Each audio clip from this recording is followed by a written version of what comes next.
Žinote, kad spalio 10 yra švenčiama savivaldos diena? Dabar sužinojau, taip. Ne. Taip, girdėjau. Taip, dabar žinau. Laba diena, nežinau, bet dabar sužinojau.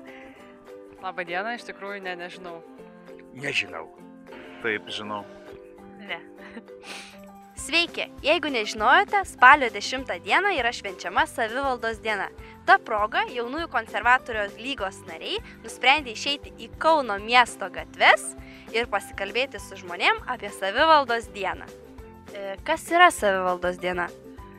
Taip pat tiksliai nežinau, bet įsivaizduoju, kad tuo metu yra minima miesto teisė turėti savivaldą, priimti sprendimus nepriklausomai nuo tam, nors ne bendrai priklausomai, matyti, centrinė valdžia vis tiek viską kontroliuoja, tačiau tai suteikia tam tikrą teisę miestui pačiam tvarkyti savo reikalus.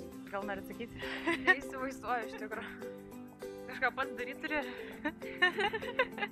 Savivaldos diena tai yra diena, kuriam metu yra minima galbūt savivaldos šventė. Tai diena, kada yra švenčiama savivaldos diena. Ne, tiesą sakant, nežinau. Manau, kad tai yra diena, kuri minima savivaldybės, garbiai, negarbiai, kažkas to. Mano manimu, savivalda tai yra žmonės, tautos atstovai, miesto žmonių atstovai, kurie atstovauja žmonės. Tai kaip jūs įsivaizduojat savivaldos dieną? Kas jums yra savivaldos diena?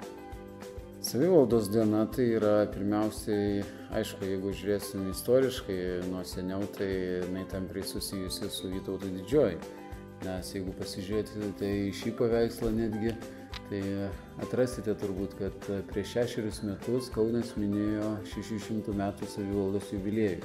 Tai yra tas laikotarpis, kai 1408 metais Vytautas Didysis suteikė Kaunui savivaldos, kitaip vadinamas Magdeburgo teises. Tai yra, kai Kaunas virto nebe šiaip gyvenvietė kokia, bet būtent miestų. Kiek yra Kauno savivaldybei tarybos narių? Jeigu neklystu, 41. 41. 41. O kiek yra savivaldos savivaldybei tarybos narių? Nesidomėt? Domėjomės, bet jaunimui norim informaciją, kad 41 tarybos narys, dabar vienas tarybos narys, meras bus renkamas tiesiogiai, o 40 bus renkami pagal partijų sąrašus, pagal rinkimų komitetų sąrašus. Tai. Ar reiktų tokią progą paminėti? Nežinau, nebent viešinant labiau jos darbus, kad žmonės labiau žinotų apie tai, nes kol kas tai nelabai viešinama yra. Manau, kad reikia. Na, manau iš tiesų, kad trūksta informacijos apie tai ir kad galbūt tiesiog reikėtų daugiau jos skleisti ir tada būtų žinoma, kaip ją reikia švęsti ar minėti, nes aš pati tai nežinau. Aš tai gal linkėčiau, kad nebūtų to klasikinio, jau gal pabodusio paminėjimo, kad eitumėm per Laisvės alėją ir kažką tai žygiuotumėm, kažką skanduotumėm su vėliava kokią nors Kauną iškeltą, o gal kažkokių tai net norėtųsi kaip ir debatų, diskusijų su savivaldos atstovais ir Kauno miesto žmonėm, jaunimu, tarkim, ko mes tikimės iš miesto ir ką miestas mums gali suteikti. Manau, kad reikia, taip. Aš manau, kad paminėti būtų gražu, galbūt koncertu miesto gyventojams, suorganizuoti panašią šventę, kokią nors. Jaunimui turbūt gal daug kas ir nežino, kad tokia savivaldos diena vyksta. Kaip ją paminėti? Pradėti nuo savęs. Tai savivaldybė nėra vien tik tai, sakykime, savivaldybės įstaigas. Savivalda tai yra kiekviena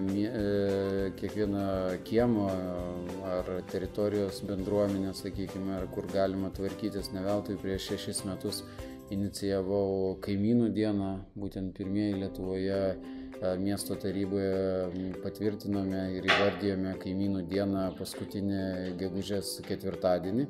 Ir kviečiame, kad žmonės, piliečiai nebūtų abejingi pirmiausiai savo gyvenimo aplinkai, taip pat ir darbo aplinkai, kad jie imtųsi bendrai tvarkytis, rūpintis tą aplinką, kad ne vien tik tai lauktų, ką valdžia sutvarkys ar savivaldybė sutvarkys.